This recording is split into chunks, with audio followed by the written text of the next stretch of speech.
most of time. Meet a stranger, jump right in your car. Waking up on your sofa. Happy ako mga bebs kasi hindi nila ako inistorbo sa pagtulog ko. So meron kasi akong sabaw na niluto dito, yung kimchi soup. So yun yung kinain nilang mag-aama. Ayan. So kailangan talaga nagluluto ako ng mga soup para morning meron silang almusalin. Tapos yung munggo ko, hindi. Naku, makasira pa yata. Wala akong ulam ngayon.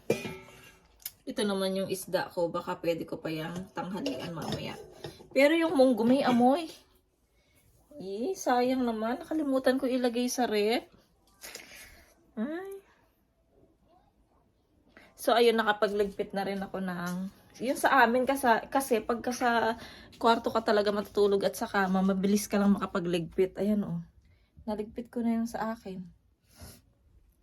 Pero kung dito ka nakahiga, naku, ang daming gawain.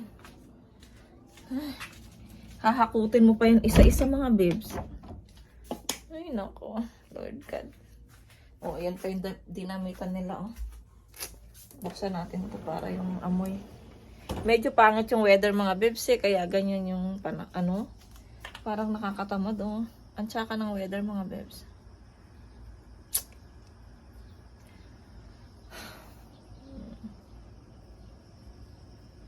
May kikwento ko sa inyo mga babes. So ayun mga babes, yung ikikwento ko kahapon kagabi. Wala pang alam si Mr. noon. So, katapos naming mag-dinner, lumabas sila Yetchan tsaka si Mister kasi magpapagupit siya pinapapagupitan ng buhok si Yetchan dahil napaka labong na at saka ang pangit tignan. So, ayun. Pagdating nila sa bahay, may sinabi si Mister sa akin, nasa room kasi ako, matutulog na sana ako. Tapos sabi niya, merong dumating na pera, sabi niya. So, sabi ko, saan galing? Sabi niya, sa government.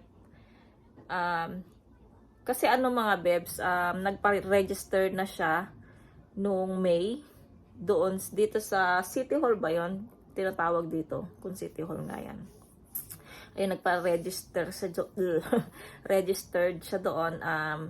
Yung mga tao na konti lang yung sahod every month. So, ayun, kada 1 year mga bebs, kada isang taon, nagbibigay yung government ng pera kung nagpa-registered kayo ha.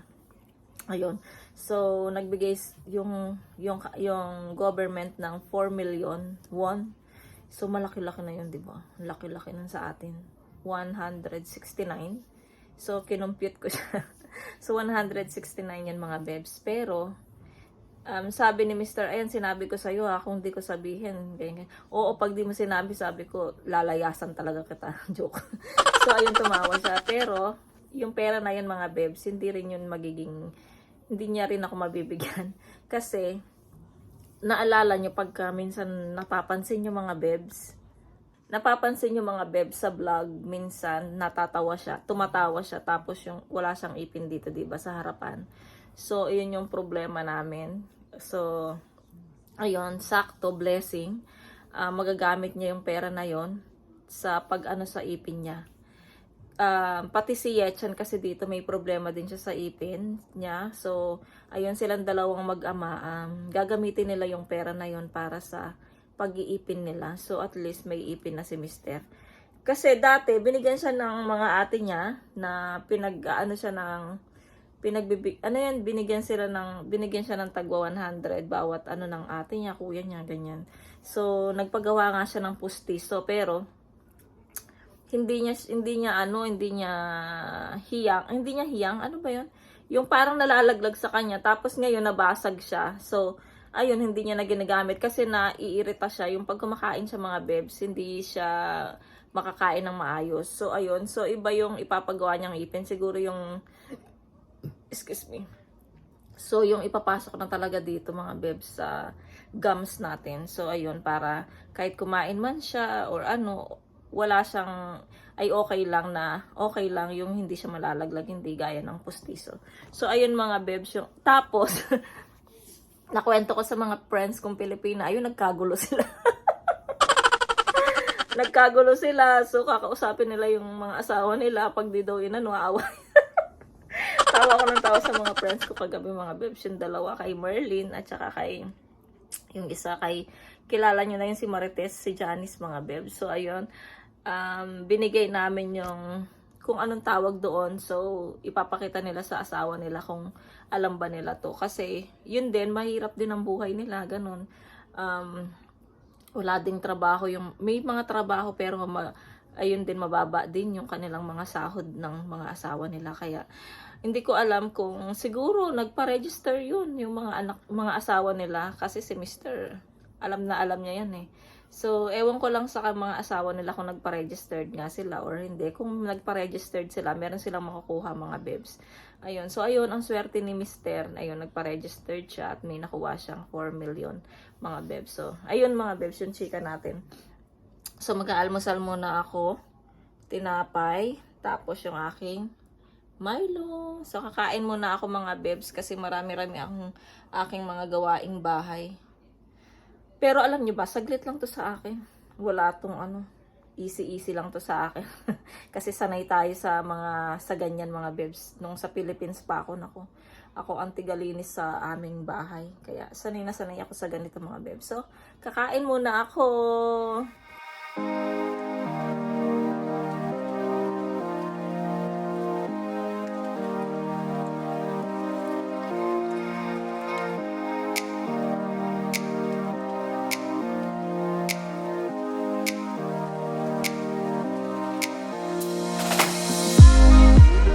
Ako sa inyo mga bebs. Andiyan na pala si Yara mga bebs. Kakarating lang niya. So ayan, ipapakita ko sa inyo. Iyan yung binili ni Mr. sa carrot. Chogi. Chinde. Sa Tangon, it's carrot. Ayan. So, pang ano to mga bebs? Pang massage ng ng ulo or ng likod mo o kaya ng leeg. Ganyan, pang massage siya mga bebs. So, anong tawag na to? Leofaldi. So, sabi ni Mr. nakita niya daw ito sa yung pag new is 100 something maigit. So, nabili ni Mr. to kagabi is 30. Chogi, ano pala? Turbo siya, tanong ng tanong. So, ayun nga. So, nabili niya ito ng 30 lang. So, ganito siya mga bebs. Ito yung kanyang on. Tapos, ito yung medium, ganyan. So, i-on natin siya mga bebs. Ayan. Ayan, umiikot-ikot yan mga bebs. Kahit na ipang ano mo yan sa buhok mo, hindi masasabunutan yung buhok mo mga bebs. Ang galing-galing. So, ipapakita ko sa inyo mga bebs kung paano siya gamitin.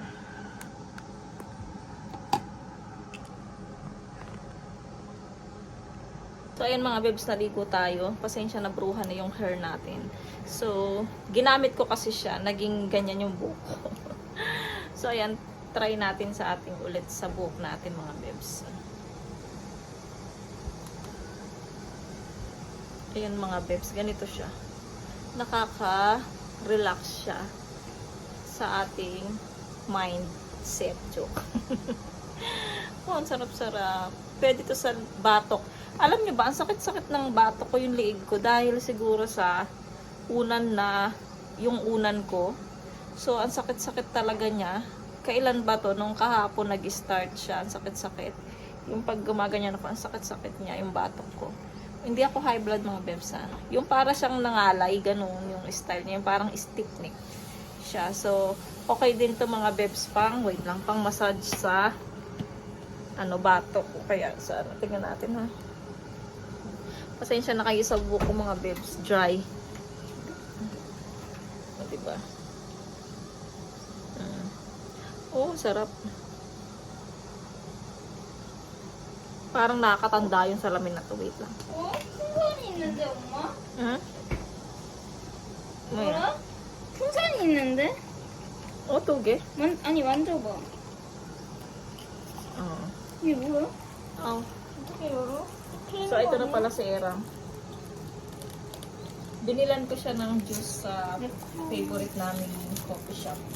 Nag-order ako sa, alam nyo na, sa Kupang. 어떻게 Kasi parang feel kong kumain. Pwede rin dito. Pwede din yata sa mukha eh. 엄마 Oo, pwede din sa mukha mga babes. Oh. Choshime ha, matapon yan. Oh, sabi ko na. Sabi ko na. Wait lang mga babes. So, ayun mga babes. Nag-link yung binigay kong juice sa kanya nung binubuksan niya. So, ayun. Alam niyo yung ginagamit kong shampoo. Pinilit yun ni Mister sa ka-charge ano namin. 51 siya, 50,000. Pero parang feeling ko naman ay ano, hindi ko hiyang nagdadry yung buhok ko. 엄마 나 인젝션 좀 해주세요. Parang, tsaka man, ang kunaso, Kidario. So, parang nagdadry yung buhok ko mga bebs eh. Ewan ko lang ha, kasi yung gamit ko dati na shampoo yung binibili ni Mister na doktor, ano ba yun. So, okay naman siya sa akin. Pero ngayon, parang nagdadry siya. Pero sabi nila, ano daw yun, herbs daw talaga lahat ng mga, ano niya, next time mga bebs, kaya lang, hindi naman kayo makakabili, di ba? Tsaka ano, medyo malayo kayo, nandiyan kayo sa Philippines. 오 시원해. So, ayun, medyo mahal mga pricey mga bebs. Mga pricey yung mga tinda niya mga bebs. Yun nga lang shampoo, di ba? Magkano na yun? 1,000. 1,000 na siya. 1,000 mahigit na yung shampoo. Shampoo pa lang yun mga bebs ha. 로봇이다. 엄마 이거 걸어가지 않을까?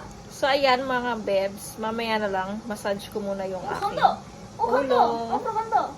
Mga bebs, request si Yeram ng ramen. So, lulutuan ko siya ng isa. Tapos, lagyan natin ng itlog. So, nagpapainit na ako ng tubig. So, nagsasaing na rin ako para wala na tayong gagawin. So, ito yung tira nating kanin. Ayan. Alam niyo ba kung ilan ng takal ang sinasaing ko ngayon? Ano na? 5 takal na. Kasi, si Yechan, mga bebs, ano na siya? Sobrang ang dami ng kanin na kinakain niya ngayon. Siguro nakaka-6 na beses siya nakuha ng kanin. Grabe, ang lakas niyang kumain ngayon. Dati, nung babies sila, nung bata siya, sobrang ayaw niya talagang kumain. Nai-stress ako kasi ayaw niyang kumain. Gusto niya lang puro mga dede, tapos mga junk food. Ayan, yun ang kinakain niya. Ayaw niya kumain ng kanin, mga bebs. Tapos ngayon naman, na-stress ako kasi marami. So, malakas na siyang kumain. So, lahat na lang kinakain niya mga bebs. Mas okay naman yon kasi talagang hindi siya maselan sa pagkain. Kung ano yung nilalagay ko sa lalagyan niya, kakainin talaga niya mga bebs. Kahit nagulay pa yan, kakainin niya. Pero yung isa doon, yung nagre-request ng ramen, maarte. Pag nilagay mo sa kanin niya, hindi niya talaga kakainin. So, matitira yun sa, kakainin niya lang yung kanin, matitira yung gulay. So, ayan, napakainit. Naligo ako, pero mainit pa din. So, anong oras na ba? 3:10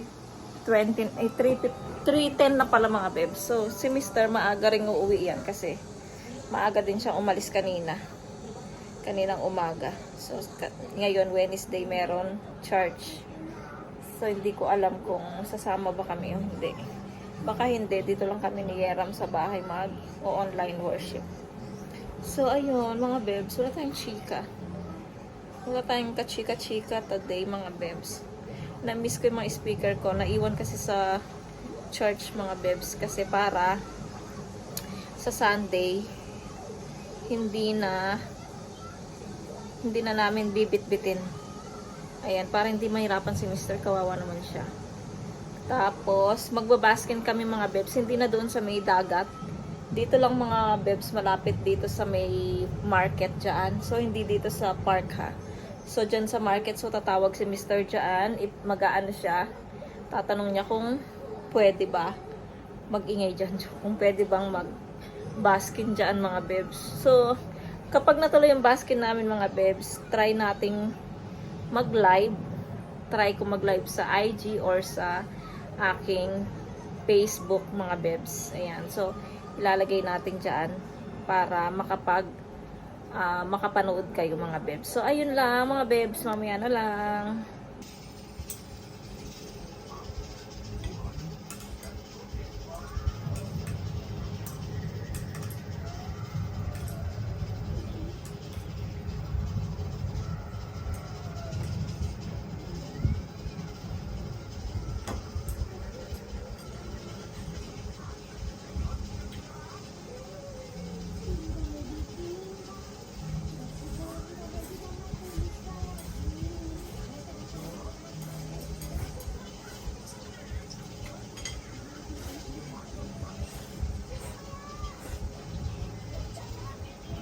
Two 2,000 years later. So, mga bebs, I'm back. お前魚しょうよ I'm back mga bebs. Mag-aalas 7 na. So, kakatapos lang namin kumain. So, wala akong maisip na iluto. Kaya alam nyo, itlog na naman ng bagsak natin. So, ayun, yung itlog, nilagyan ko siya ng kamatis at saka ng sibuyas. Tapos, nag-fried din ako ng sibuyas. And then, ano pa ba? Isang ramen para may soup si Mister. Ayun, tapos si Yechan. Ayun yung ulam namin mga bebs. Tapos ngayon, Wednesday, papunta sila ng church. Ayan. Going to church. Sila mga bebs. Sila lang dalawa. Kami ni Yeron dito lang.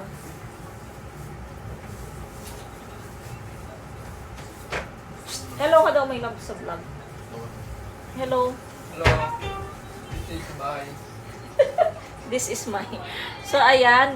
Tapos, pagkatapos nila sa church, igo pa, si Reggie, please. Tapos, katapos nila sa church, kukunin nila yung maleta nga na sinasabi ko sa inyo na bibili nila. Ha? Chugyo? To Ilban. So, ayan, naalis na sila mga bebs. Magsi-7 na. Tapos si Sonic naman, ay na-miss ko siya, kaya kinuha ko na naman siya. Late ko na siyang nilabas sa kanyang bahay. So, na-miss ko si Sonic. Lagi siya doon sa bahay niya natutulog eh. So, ayan.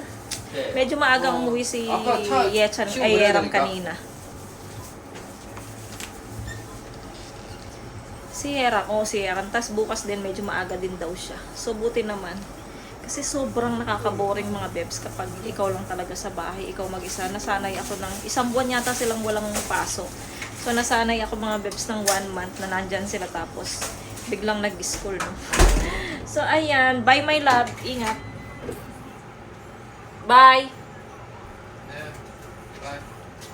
Ay, naku. Daan-daan. Tagal. Tagal mo na, tagal.